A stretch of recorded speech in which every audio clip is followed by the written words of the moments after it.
ጤና ይስጥልን የከበረ ሰላምታችን በመላው ዓለም ሆናችሁ ቃል ስፖርት ዩቲዩብ ቻናላችንን ለምትከታተሉ ውድ አድማጮቻችን ሁሉ ይድረስ ብለናል። ከእናንተ ከሆነ ቃል ስፖርት ዩቲዩብ ቻናል ለዚህም ሰዓት ያሰናዳላችሁን ስፖርታዊ ጥንቅሮች በቅደም ተከተል እያጋራናችሁ ቆይታ የምናደርግ ይሆናል። ላይክ፣ ሰብስክራይብ፣ ሼር እያረጋችሁም ለ100,000 ያብቁን ብለናል። እኛ ደግሞ ጥንቅቅ ያሉ መረጃዎችን ከስር ከስር ይዘንላችሁ እንመጣለን። እስከ ፕሮግራማችን ፍጻሜ ስትቆዩ ማለት ነው። በሀሳብ መስጫ ሳጥናችን ላይ መልከቶቻችሁን ዛሬም ልታጋሩን ትችላላችሁ። በፕሮግራማችን ይዘት በሳምንቱ መጨረሻ ጨዋታዎች አሊያም በምትደግፏቸው ክለቦች አስቀድመን የተወሰኑ የሀገር ቤት መረጃዎችን እንነግራችኋለን። ከዛ በአውሮፓም የመረጃ ሰዓታችን ሰፋ ያሉ ጋዜጣዊ መግለጫዎች በእጃችን ደርሷል።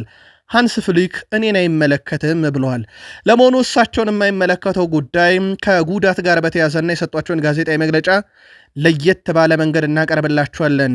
ደርቢ ዲ ሚላኖ በዚህ ሳምንት እሁድ የሚደረግ ጨዋታ ነው።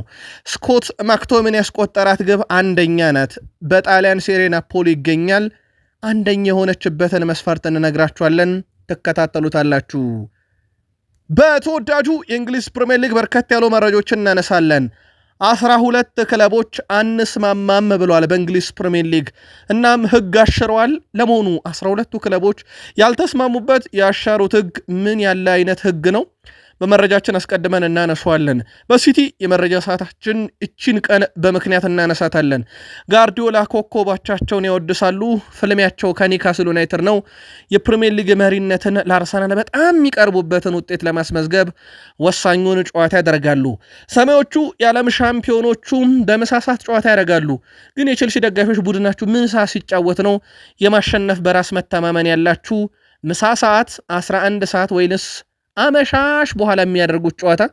እኛ ማስረጃ ይዘን መተናል። የፓልመር ጉዳት ሼም ነው እያለ ነው ፋብሪዚዮ ሮማኖ። ማሬስካ የሚሉን ነገር አለ። ተጨማሪ ቡድን ዜና በቼልሲ በኩል ይዘናል። ሊቨርፑል በዚህ ሲዝን በፕሪሚየር ሊጉ የገጠመው የተወሰነ ማሽቆልቆል አለ። ግን በዛው ልክ ደግሞ በፕሪሚየር ሊጉ አንደኛ የሚሆነባቸው በርካታ ቁጥሮች አሉ። ሳላን ከዚህ ቁጥር ጋር አያይዘን እናነሳለን። የቡድኑ ሁለት ሰዎች ሪያን ግራቨንበርክ ስሎትን ካነሳን በኋላ አንድ ተጫዋች በርከት ያለ ጨዋታ ያመልጠዋል በጉዳት ምክንያት። የአሊሰንን መመለስ ምክንያት አድርገን ተጨማሪ ጥንቅር እናነሳለን። ለመሆኑ ሊቨርፑል የሚገጥመው ቡድን ግብ ጠባቂ እንዴት ያለ ነው የሚል ለየት ያለ ጥንቅር ይዘን መተናል። ተከታተሉታላችሁ። ማይክል አርቴታ እንዳልናችሁም አልናገርም ብለዋል። ለመሆኑ በጋዜጣዊ መግለጫ አልናገርም ያሉት ምንድን ነው? እሳቸው እንነግራችኋለን። እሳቸው ግን ስለ ማጋሌሽ፣ ስለ ሪካርዶ ካላፊዮሪ፣ ስለ ጋብሪኤል ጄሱስ፣ ስለ ቡካዮ ሳካ ሁሉ ተናግረው ነው አልናገርም ያሉት። ለየት ያለ ጥንቅር ይዘናል። በቡድን ዜና እሳቸው ብዙ ያነሷቸው ነጥቦች አሉ። የተጋጣሚ ቡድን አሰልጣኝ ቶማስ ፍራንክም ለየት ያለ ሀሳብ ያጋራሉ። የአርሰናል የጨዋታ ጉዳይን የተመለከተና ልዩ የቡድን ዜና ጥንቅራችን ተካቷል። ቆዩን። ሩበን አሞሪ የሼሽኮን ጉዳት፣ በሌላ በኩል በማንቸስተር ዩናይትድ በዚህ ሳምንት የማይገኙ ቁልፍ ተጫዋቾችን የተመለከተ ጋዜጣዊ መግለጫ ሰጥተዋል። ስለ አፍሪካም ዋንጫ አንስተዋል። ስለ ወሳኙ ሌሳንድሮ ማርቲኔዝ፣ ሉክሾን የተመለከተ ከሰሞኑ እኛ ያልናችሁን ነገር ነው እሳቸውም የደገሙት። ዩናይትድ ያንን ተጫዋች ኮንትራት የማያራዝምበትን ምክንያትና እችን ቀን በዩናይትድ ቤት መለስ ብለን ልናነሳበት ግድ ያለን ጉዳይ ስላለ እናነሳታለን። ውድ ቤተሰቦቻችን አብራችሁን ትቆያላችሁ። ላይክ፣ ሰብስክራይብ፣ ሼር ማድረግ ዛሬም እንዳይረሳ። በሀሳብ መስጫ ሳጥናችን ላይ ለምታጋሩን ሀሳብ፣ አስተያየት፣ ለምትሰጡን ድጋፍ ይስተካከል ላላችሁት ነገር ሁሉ አመስጋኞች ነን። ዛሬም ጻፉልን፣ መልካታዎቻችሁን እንሻችኋለን። ውድ ቤተሰቦቻችን በቃል ስፖርት ዩቲዩብ ቻናል ለ100,000 ጉዞ ተጀምሯል። እስከ 100,000 አብረነን መልካም ቆይታ ተመኘን። በድጋሜ እኔ ቃልኝ እናንተን እያጋራችሁን ከሀገር ቤት እንጀምር። በሴካፋ ከ17 ዓመት በታች ውድድር የኢትዮጵያ ወጣት ብሔራዊ ቡድን ከሶማሊያቻቸው ጋር 3-3 በሆናቸው ውጤት ጨዋታቸውን ያጠናቀዋል። በጨዋታው ለኢትዮጵያ ብሔራዊ ቡድን የመመራት አጋጣሚ ገጥሞት ነበረ። 36ኛው ደቂቃ ላይ ኑር አንዱል ሸሪድ ለሶማሊያ ግብ አስቆጥሮ እንመራ ነበረ። በኋላም ላይ ዳዊት ካሳው 40ኛው ደቂቃ ላይ መልሶ ራሹ ዳዊት ካሳው በፍጹም ቅጣት ምት 52ኛው ደቂቃ ላይ ግብ አስቆጠረ። አቤኔዘር አለማየሁ 84ኛው ደቂቃ ግብ አስቆጥሮ 3-1 ደግሞ መምራት ጀምረን ነበረ። በኋላም ላይ ራሱ ኑር አልዱል ረሺድ ሌላ ግብ አከለብን። የሶማሌው ተጫዋች 88ኛው ደቂቃ ላይ 3-2 አደረገው። ቢስል ሐሰን ዩሱፍ 92ኛው ደቂቃ ላይ ለሶማሊያ ግብ አስቆጥሮም በሚያስቆጭ ሁኔታ ነጥብ ጥለናል። የቀይ ቀበሮቹ የፊት ወሰር ተጫዋች ዳዊት ካሳ በውድድሩ በ3 ጨዋታ 6ኛ ጎሉ ላይ ደርሷል። የ17 ዓመት በታች ብሔራዊ ቡድን ምድቡን በ7 ነጥቦች በመምራት ላይ ይገኛል። በአሰልጣኝ ቤንጃሚን ዚመር የሚመራው ብሔራዊ ቡድን የምድብ የመጨረሻ ጨዋታውን ቀጣይ ሳምንት ሐሙስ ከኬንያ ጋር የሚያደርግ ይሆናል። የኢትዮጵያ ፕሪሚየር ሊግም በአዲስ አበባ ስቴዲየም እና በሐዋሳ ስቴዲየም ቀጥሎ እንደዚሁ ሲካሄድ ነበረ። እጃችን ላይ የደረሱ ውጤቶችን እንንገራችሁ። በኢትዮጵያ ፕሪሚየር ሊግ መርሃ ግብር ኢትዮጵያ ንግድ ባንክ ከወላይታ ዲቻ ያደረጉት ጨዋታ 1-1 በሆናቸው ውጤት ተጠናቋል። ግብ በማስቆጠር ወላይታ ዲቻዎች 4 ደቂቃ ብቻ ነው የፈጀባቸው። ያሬድ ዳርዛ 4ኛው ደቂቃ ላይ ወላይታ ዲቻን ቀዳሚ ያደረገ። ከረፍት በኋላ ኢትዮጵያ ንግድ ባንክን በጨዋታዎች ያደረገችና 1 ነጥብ የተጋሩበትን ግብ ደግሞ ናትናኤል ዳንኤል 82ኛው ደቂቃ ላይ አስቆጥሮ ጨዋታው 1-1 በሆነ ያቻ ውጤት ተጠናቋል። በርከት ያለ ግብ የተመለከትንበት ኢትዮጵያ መድን ኢትዮጵያ ቡናን 3-2 ያሸነፈበት ጨዋታ ነው። ጨዋታው ላይ ኢትዮጵያ ቡና ለመመለስ ያደረጉት ተጋድሎና ጥረት አስደናቂ ቢሆንም ግን ውጤቱ ሊመጣ አልቻለም። 7ኛው ደቂቃ ላይ ኢትዮጵያ መድንን አማኑኤል ኤርቦ መሪ ያደረጋቸው። 19ኛው ደቂቃ ላይ አለን ካይዋ በፍጹም ቅጣት ምት የኢትዮጵያ መድንን መሪነት ወደ 2-0 አሳደገ። ብሩክ ሙሉጌታ 41ኛው ደቂቃ ላይ ኢትዮጵያ መድን 3-0 እንዲመራ አደረገ። ያምናውን ሻምፒዮን ከረፍት በኋላ ቡና ያለውን ሁሉ ተጠቅሞ ነበረ። 65ኛው ደቂቃ ላይ በፍቃዱ አለማየው ጨዋታውን ወደ 3-1 ዝቅ ያደረጉት ቡናዎች በኋላም ላይ 84ኛው ደቂቃ ላይ ተመስገን ታደሰ በኢትዮጵያ ቡና በኩል 2ኛ ግብ አስቆጥሮም ጨዋታውን ወደ 3-2 ዝቅ ቢያደርግም ቡና ግን ከዚህ በላይ ጎል ማስቆጠር አልቻለም። ኢትዮጵያ መድን ያምናው ሻምፒዮኖች ጨዋታውን 3-2 በሆነ ውጤት ድል አደረጉ። ኢትዮጵያ ቡና ተከታታይ ሽንፈት ነው ያጋጠማቸው። ቡናሞቹ 3ኛ ሽንፈታቸውን አስተናግደዋል። እንዳጠቃላይ በተከታታይ ኢትዮጵያ መድን 8 ነጥብ፣ ኢትዮጵያ ቡና 4 ነጥብ ላይ ብቻ ለመቀመጥ ተገደዋል በውጤቱ ምክንያት። ሌላኛው መርሃ ግብር ውድ ቤተሰቦቻችን ሐዋሳ ከተማ ከወልዋሎ አዲግራት ዩኒቨርሲቲ ያደረጉት ጨዋታ ነበረ። ለሐዋሳ በጣም ወሳኝ ድል ነበረ። ሐዋሳ ከተማ ብሩክ ታደሰ ከረፍት በኋላ 69ኛው ደቂቃ ላይ ባስቆጠራት ግብ 1-0 በሆነ ውጤት ጨዋታውን እንደዚሁ ድል ያደረገበት ነው። ሐዋሳ ከተማ ማሸነፉን ተከትሎ ነጥቡ 13 አድርሶታል። ወልዋሎ አዲግራት ዩኒቨርሲቲ በውድድር ዓመቱ ያደረጋቸውን ጨዋታ ማሸነፍ አልቻለም። በአራቱም ተሸንፏል። ወልዋሎ አዲግራት ዩኒቨርሲቲ አምናም እንደዚሁ ዘንድሮም እንደዛውን የቀጠለው ውድ ቤተሰቦቻችን ሐዋሳ ከተማ 13 ነጥብ አለ። ወልዋሎ አዲግራት ዩኒቨርሲቲ 1 ነጥብ ይዞ ግርጌው ላይ ነው የሚገኘው። የወልዋሎ አዲግራት ዩኒቨርሲቲ አለመሻሻል ግን ከአምናም የዘለቀ ዘንድሮም የቀጠለ ነው ማለት ይቻላል።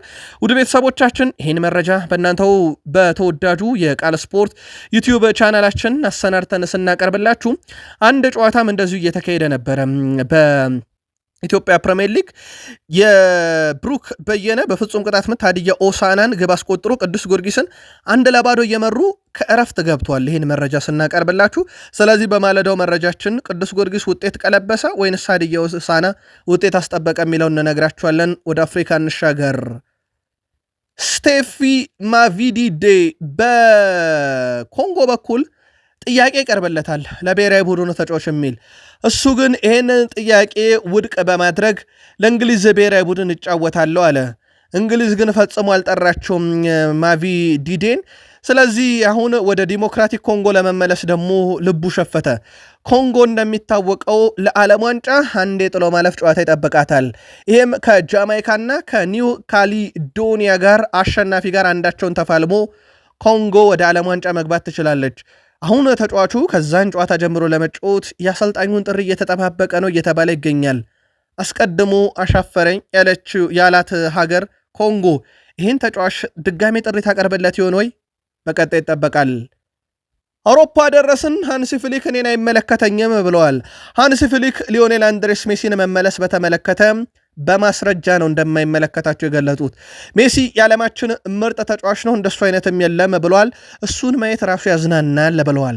ታዲያ ዳግም ወደ ባርሴሎና ይመለሳሉ ወይ ተብሎ ሲጠየቁ እሳቸው ነው እኔን አይመለከትም ያሉት። እሳቸው ሲናገሩ የእሱ ኮንትራት በማያሚ 2028 ይጠናቀቃል፣ የእኔ ኮንትራት በባርሴሎና 2027 ይጠናቀቃል።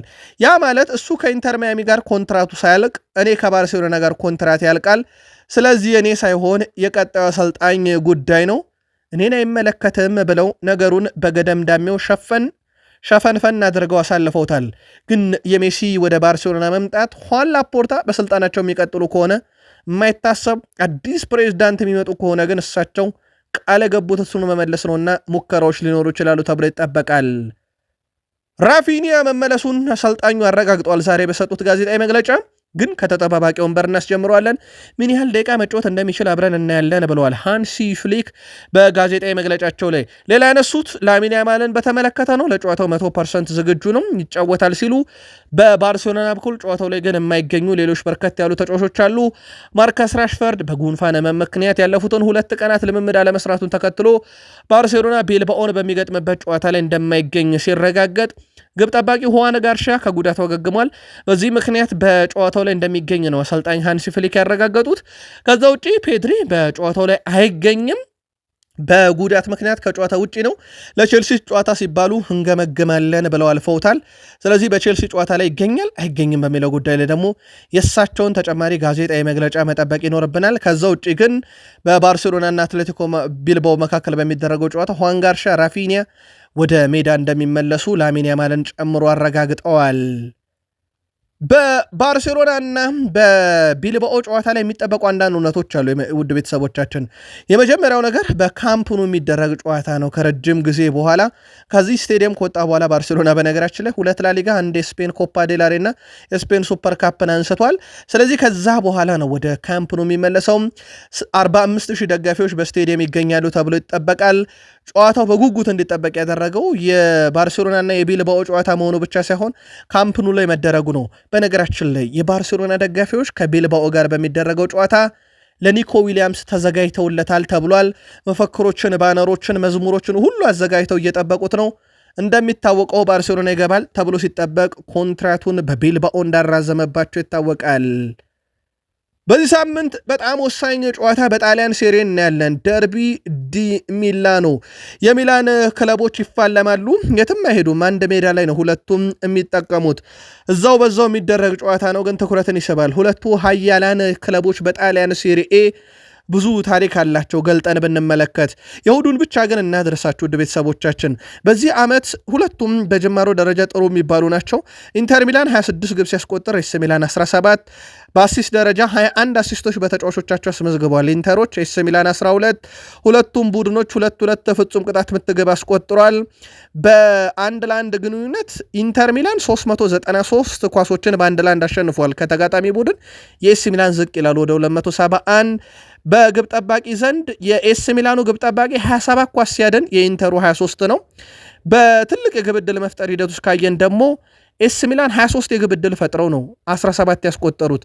ኢንተር ሚላኖች በ17 የግብ ዕድል 26 አስቆጥሯል።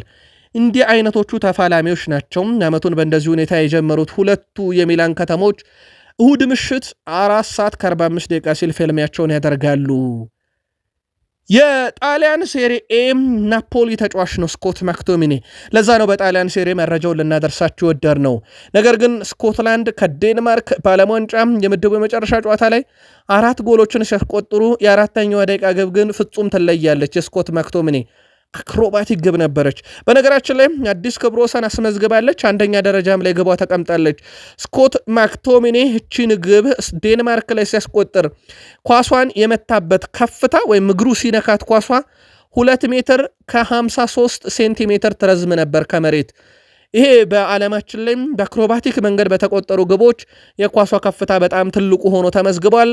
ከዚህ በፊት የትራብዘን ስፖር ተጫዋች ፓውል ኡንአቹ ፋይዝ ካራንጉማርክ ከተባለ ቡድን ጋር ሲጫወት በአክሮባቲክ መንገድ ያስቆጠራት ግብ የዓለማችን አንደኛ ነበረች። እሷን የተረከባት አሁን ስኮት ማክቶሚኔ። ሮናልዶ ዩቬንቱስ ላይ ያስቆጠራት አክሮባቲክ ግብ 3ኛ ደረጃ ላይ ተቀምጣለች። የስኮት ማክቶሚኔ አክሮባቲክ ግብ ግን እጅግ በጣም አስደናቂም ብቻ ሳትሆን በምድራችን የተቆጠረች በጣም ከፍታ ላይ ነበረች ኳስ ተብላለች።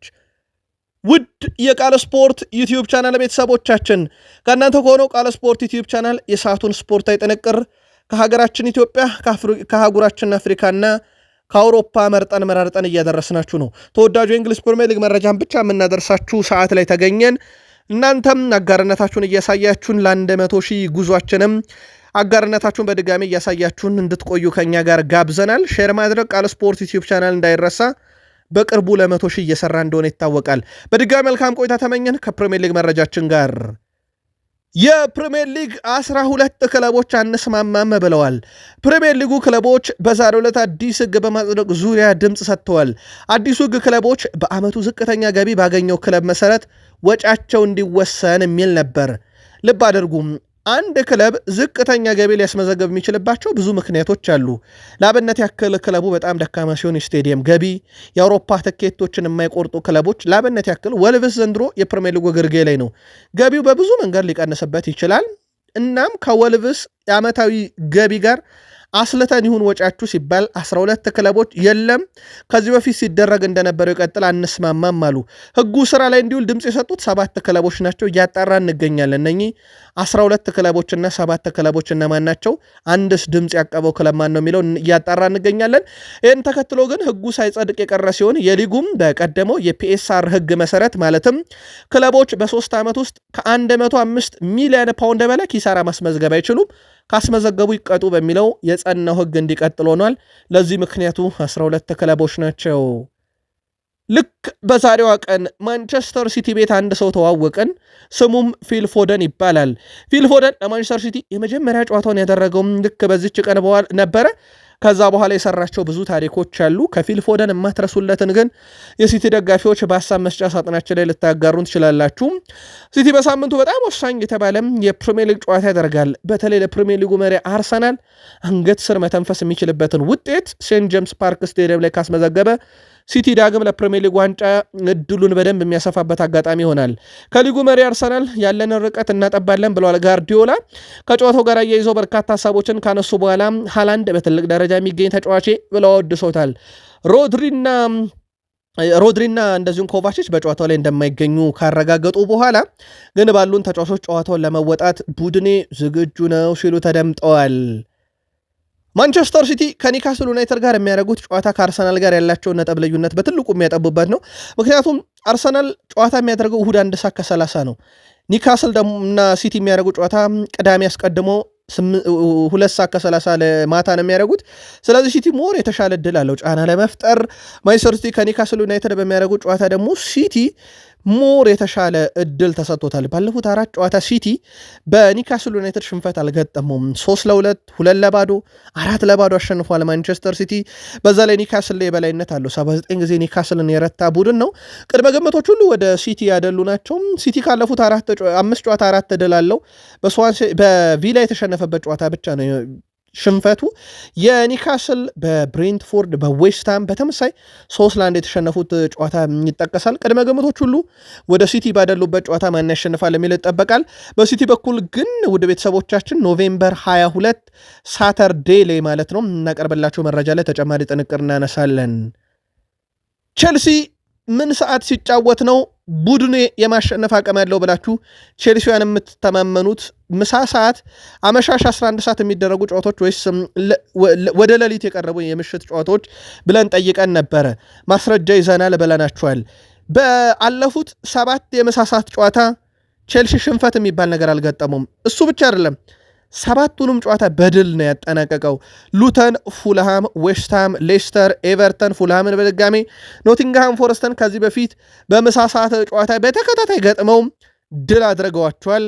ዘንድሮም እንግዲህ በፕሪሚየር ሊጉ የተርፉ ሙሩ ጨዋታ ምሳሳት ስለሚደረግ 8ኛ ድላቸውን ለማግኘት በተከታታይ ይጫወታሉ።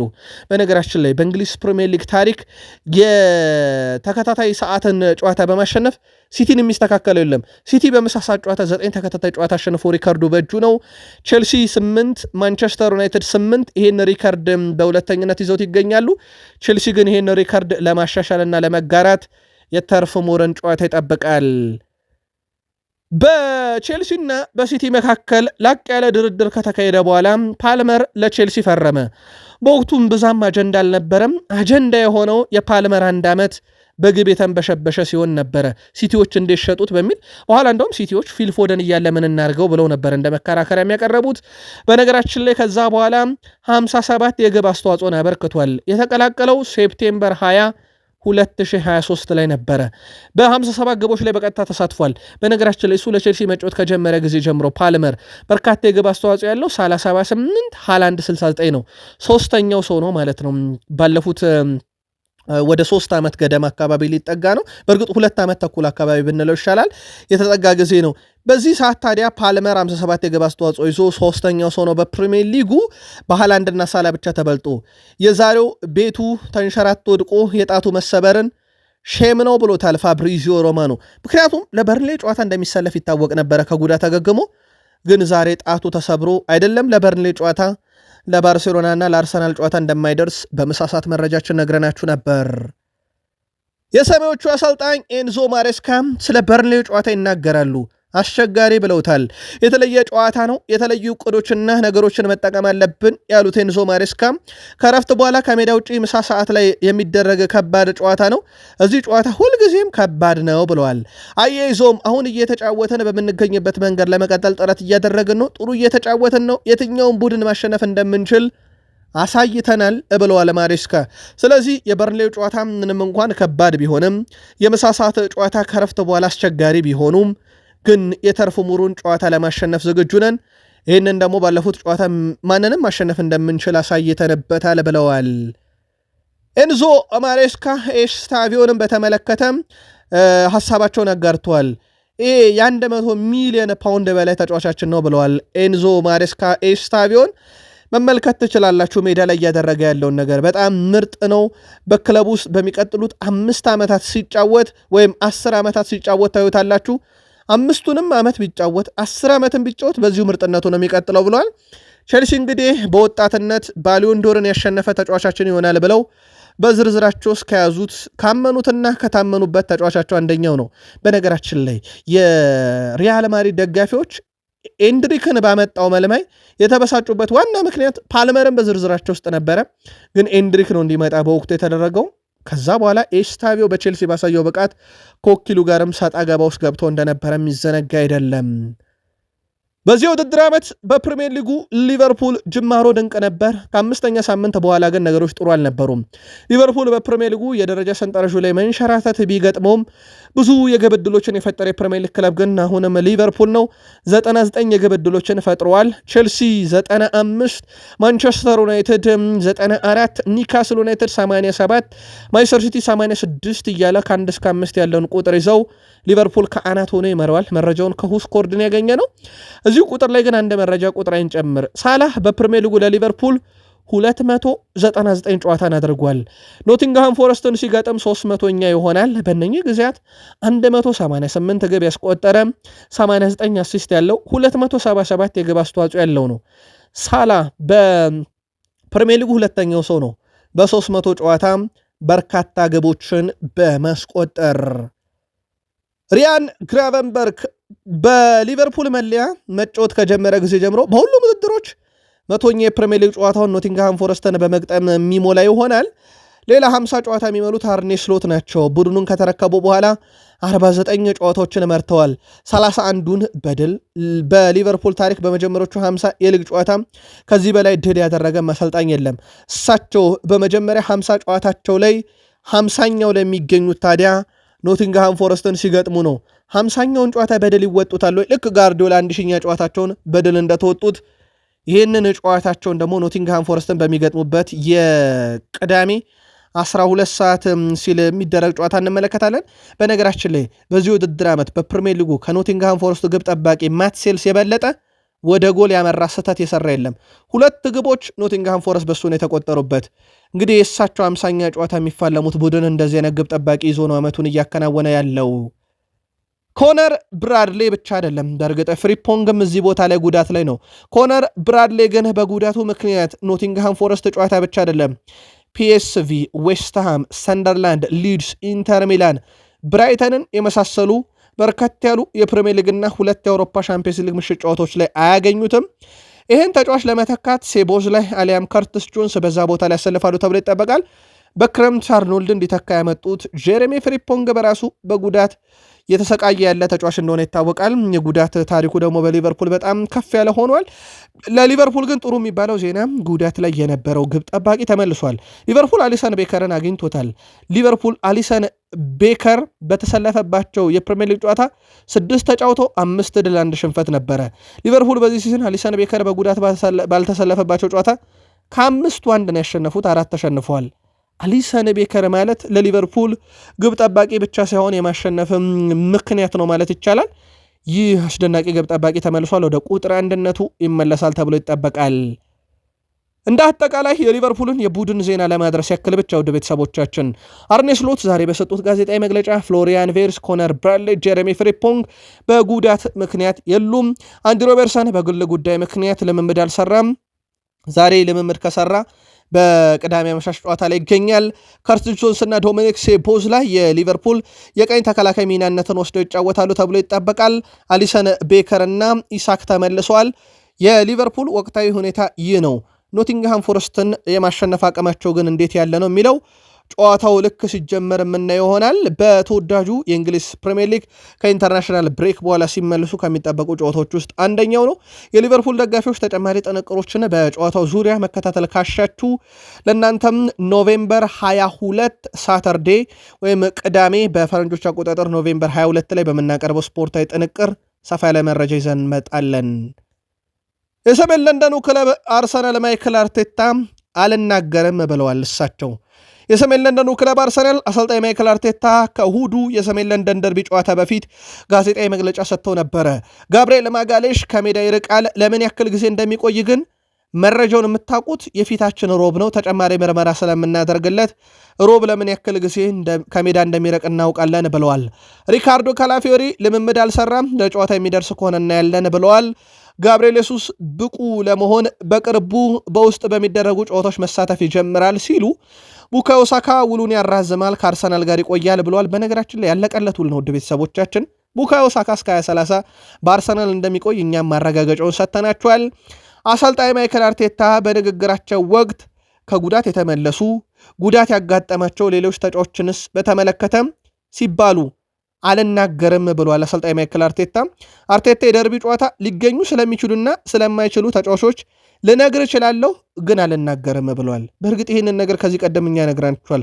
ማይክል አርቴታ የቡድን ዜና ጋዜጣዊ መግለጫ ሲሰጡ ጉዳት ላይ የተመለሱና ጉዳት ያጋጠማቸው አዳዲስ ተጫዋቾችን ባለመናገር ይታወቃሉ።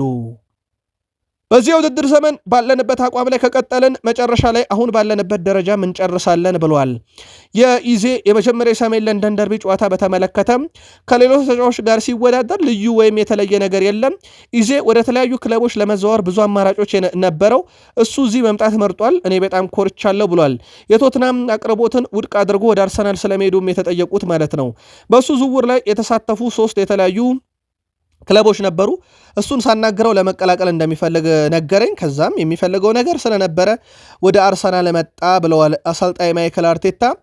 እነዚህ ግንኙነት እነኚህ ጨዋታዎች እንደዚህ አይነት ትልቅ የቡድኖች የእርስ በርስ ግንኙነት ለአንዳንድ ተጫዋቾች ለማየት ወይም እንደዚህ አይነት ትልቅ ፍልሚዎችን ለማየት ይጠቅማልና ኢዜም ይሄን ትልቅ ጨዋታ ይጠቀምበታል። በቡድን ውስጥ በተለያዩ ሜዳ ክፍል ላይ መጫወቱ ደግሞ ይጠቅመናል ብለዋል ማይክል አርቴታ። ከቶትናም ጋር የሚደረግ ጨዋታ ሁሌም የተለየ ነው፣ ግን ጨዋታውን ከምንም በላይ ለማሸነፍ ነው ወደ ሜዳ የምንገባው፣ የተሻለ መሆን ይጠበቅብናል ሲሉ ማይክል አርቴታ። ቶማስ ፍራንክ ስለ አርሰናል ባንወድም ብንወድም የፕሪሚየር ሊግ መሪና ጥሩ የውድድር ዓመት እያሳለፈ ያለ ቡድን ብለዋል። ይህን መናገር ባንወድም እንኳን አርሰናል በፕሪሚየር ሊጉ ደረጃ ሰንጠረዥ አናት ላይ ይገኛሉ፣ እጅግ በጣም ምርጡን ቡድን እንገጥማለን ብለዋል ቶማስ ፍራንክ። አርሰናል በቶትናም አሰልጣኝነት ሆኖም ስለመግጠም ተጠይቀው ነበረ። ሁሌም የሚቀጥለው ጨዋታ በጣም አስፈላጊ ነው ላለሁ፣ ነገር ግን በዚህ ሲዝን ከሌሎች ጨዋታዎች የሚበልጡ 2 ጨዋታዎች እንዳሉ አውቃለሁ። እነዚህም ከአርሰናል ጋር በሜዳና ከሜዳ ውጭ የምናደርጋቸው ብለው ሁለቱም ጨዋታ አርሰናልን መግጠም እንደሆነ ተናግሯል። የእነሱ ጥንካሬ አያገባኝም ብለዋል። እሳቸው የቆመ ኳስ ተብለው ተጠይቀው ነው። በነገራችን ላይ እኔ የእነሱ ጥንካሬ አያገባኝም፣ ዋና ጉዳይ ማሸነፍ ብቻ ነው። የእነሱ የቆመ ኳስ መከላከል ከቻለን በግማሹ አጠፋናቸው እና ኃይላቸውን ቀነሰን ማለት ነው። ግን እኔ ዋና ትኩረቴ ስለማሸነፍ ነው ብለዋል ቶማስ ፍራንክ። ጨዋታውን በተመለከተ ተጨማሪ ጥንቅርም ለአርሰናል ደጋፊዎች ሳተርዴይ ኖቬምበር 22 በቅዳሜ ማለዳ መረጃችን ጠብቁን። የማንቸስተር ዩናይትድ አሰልጣኝ ሩበን አሞሪም ቤንያሚን ሼሽኮ ያጋጠመው ጉዳት ከባድ አይደለም ብለዋል። የሼሽኮ ጉዳት ከባድ አይደለም ያሉት አሰልጣኙ ነገር ግን ለበርካታ ሳምንታት ከሜዳ ይርቃል፣ ለምን ያክል ጊዜ የሚለውን አላውቅም ብለዋል። ግን አንድ ወር ነው ውድ ቤተሰቦቻችን። በሌላ በኩል ሃሪ ማጓየር በጉዳት ምክንያት ከኤቨርተን ጨዋታ ውጪ መሆኑን አሰልጣኝ ሩበን አሞሪም ያረጋግጧል። ስለዚህ ከሼሽኮ በተጨማሪ ተከላካዩ ሃሪ ማጓየር የለም። ኮቢ ሜይኖ ልምምድ አልሰራም፣ ነገር ግን ለጨዋታ መድረሱን አጠራጣሪ ብለውታል። እሳቸው ቢኖርስ ይጠቀሙታል የሚለው ሌላ ጥያቄ ነው፣ ግን አጠራጣሪ በሚል እያዝልኝ ብለዋል በጋዜጣዊ መግለጫቸው ላይ።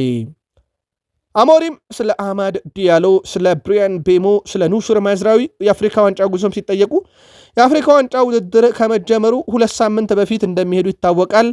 አሁን ትልቁ ስራ እየሰራን ያለነው እዛ ላይ ነው ብለዋል። መሄዳቸውም አይቀርም ያሉት ሩበን አሞሪም ግን ቀድሞ እንዳይሄዱ ለማድረግ ድርድር እያደረግን ነው ብለዋል። ከየሀገራቸው ከአማድ ዲያሎ አይቮሪ ኮስት፣ ከብሪያን ቤሞ ካሜሮን፣ ከኑሱር ማዝራዊ ሞሮኮ ጋር ድርድር ላይ ነን ብለዋል። ይሳካላቸው ሆነ በቀጣይ እንዋለን። ሌሳንድሮ ማርቲኔዝ ለመመለስ ምን ያህል ቅርብ ነው? ሲመለስ አማካይ ሆኖ መጫወት ይችላል ወይ ተብለው ጠይቀው ነበረ። እሱ በጣም በለ ተጫዋች ነው፣ የትም ቦታ መጫወት ይችላል። ነገር ግን ያ ቦታ እሱ ቦታ አይደለም። እርግጥ ነው እዛ ቦታ ላይ በተለይም በ6 ቁጥር ቦታ መጫወት ይችላል፣ ክፍተት ለመሙላት ይሆናል። ግን የሱ ትክክለኛ ቦታ ተከላካይ ነው፣ ለጨዋታ ዝግጁ ነው ብለዋል ሩበን አሞሪም። ያሰለፉታል አያሰለፉትም የሚለው ደግሞ በጨዋታው ሰዓት ላይ የሚጠበቅ ይሆናል። ሉክሾ ዊንግ ባክ ላይ ይጫወታል ወይ ተባሉ። አሁን ስለተመለሰ ማለት ነው ሌሳንድሮ ማርቲኔዝ በቦታው ላይ ስላለ ሉክሾ ወደ ክንፍ ተከላካይነት ይመለሳሉ ተብለው ጠይቀው እኛ ከሰሞኑ በቃል ስፖርት ዩቲዩብ ቻናል ያጋራናችሁን ሐሳብ ነው እሳቸው የደገሙት። እዛ ቦታማ ቦታው ነው፣ ነገር ግን እዛ ቦታ ላይ ሲጫወት የሚያወጣው አቅም አሁን ከሚጫወትበት የመሃል ተከላካይነት ይጨምርበታል። ነገር ግን ዊንግ ባክ ላይ መጫወት ይችላል፣ ምክንያቱም እርሱ በዛ ቦታ ላይ ሲጫወት ለቡድኑ የተለየ ጥቅም ስለሚሰጥ ብለዋል። ግን እዛ ቦታ ላይ ካጫወት ነው ተጨማሪ ኢነርጂ ያስፈልገዋል፣ ተጨማሪ ጉልበትን ያወጣል፣ ተጨማሪ ግልጋሎትን ይሰጣል። ጉዳት እንዳይመጣ ግን የሳቸውም ስጋት ነው በቦታው ላይ ካለው አደገኝነት አንጻር። ምናልባት ሩበን አሞሪም የዚህን የውድድር ዓመት በዛ ቦታ ላይ ሉክሾን ከመጫወት ይልቅ ከሌሳንድሮ ማርቲኔዝ ጋር እያፈራረቁ ሊያጫውቱ ይችላሉ። ሌሳንድሮ ማርቲኔዝ ደግሞ በ6 ቁጥር ቦታ ሲያሰልፉት ሉክሾን በመሃል ተከላካይነት በ3 ተከላካይ ሲጫወቱ የግራውን ይዘው ሊያጫውቱት ይችላሉ። ማንቸስተር ዩናይትድ ካሴሜሮ በሳምንት 300,000 ፓውንድ እየከፈሉት እያጫወቱት ነው። ተጫዋቹ የኮንትራቱ የመጨረሻ ዓመት ላይ ቢገኝም 1 ዓመት የማራዘም መብት አለው ዩናይትድ። ነገር ግን ያንን መብቱን አይጠቀምም ብሏል ሳሙኤል ሉከረስት። ዩናይትድ የመሃል ሜዳውን ማጠናከር እንደ አዳም ዋርተን፣ ኤሊዮት አንደርሰን፣ ካርሎስ ባሌባ ያሉ አማራጮችን ወደ ማምጣት ይሰራል እንጂ የካዘሜሮን 1 ዓመት ኮንትራት አያራዝምም ብሏል። ይህ ሳሙኤል ሉከረስት ይዞት የወጣው መረጃ ነው። እንደ ምክንያት ያነሳው ደግሞ የሱ ገንዘብ ውድ መሆን፣ ሳምንታዊ ደሞዙ በማንቸስተር ዩናይትድ ደግሞ ይህ ነገር በቀጣይነት መስተካከል አለበት ተብሎ በቦርድም ስለተወሰነ የደሞዝ ጉዳይ ካዜሜሮ ምክንያት ነው ተብሏል። ምናልባት ካዜሜሮ ደሞዙን እስከቀነሰ በማንቸስተር ዩናይትድ 1 ዓመት ይቆያሉ። ዩናይትድ እንደ እጩ የያዛቸው አዳም ዋርተን፣ ኤሊዮት አንደርሰን፣ ካርሎስ ባሌባ ባይገኙስ ካዜሜሮ ይቀጥል የሆነው የሚለው ደግሞ ክረምት ላይ ማረጋገጫ ይገኝለታል። ሳሙኤል ሉከረስት ግን አይቀጥልም እያለ ይገኛል። 4 ዓመት ወደ ኋላ እንመለስ። ዩናይትድ ቤት ከ4 ዓመት በፊት ልክ በዚች ቀን አሰልጣኝ ኦሊ ጉናር ሶልሻየር ማንቸስተር ዩናይትድ ጋር በይፋ ተለያዩ። 168 ጨዋታን መርተው 91 ድል አድርገው 37 አቻ ወጥተው 40 ተሸንፈው ከዩናይትድ ተለያዩ። ሰሞኑን ስሜ እንዳይጠቀስ ያሉ አንድ የዩናይትድ ሰራተኛ ኦሊ ጉናር ሶልሻየር ወደ ዩናይትድ ሲመጣ ሁሉ ነገር የተስተካከለ ሆኖ ነበር። መልበሻ ክፍሉን አስተካክለው ተጫዋቾችም ተደስተው የእሳቸው ጠዋት እንዴት አደራችሁ እንኳን ለዩናይትድ የፈገግታ ምንጭ ሆኖ ነበር ማለታቸው ይታወቃል። በኋላም ላይ ግን በተደጋጋሚ የመጣው የውጤት ቀውስ እና ቡድን ውስጥ የገጠማቸው የጉዳት ጫና የእሳቸውን አሰልጣኝነት ቆይታ እንዳይረጋጋና እንዳይቆይም አድርጎ እንዳሰናበታቸው እሳቸውን በአንድ ወቅት በሰጡት ቃለ መጠይቅ አረጋግጠው ነበረ። ለማንኛውም 4 ዓመት ልክ በዛሬዋ ቀን ነበር ልናስታውሳችሁ ወደን ነው። እዚህ ጋር እናብቃና ውድ ቤተሰቦቻችን ቅዳሜ ማለዳ ወይም ኖቬምበር 22 ሳተርዴ ሞርኒንግ ላይ እንገናኝ። የአሁኑን ጥንቅር ግን እዚህ ጋር እናብቃ። ሰናይ ጊዜ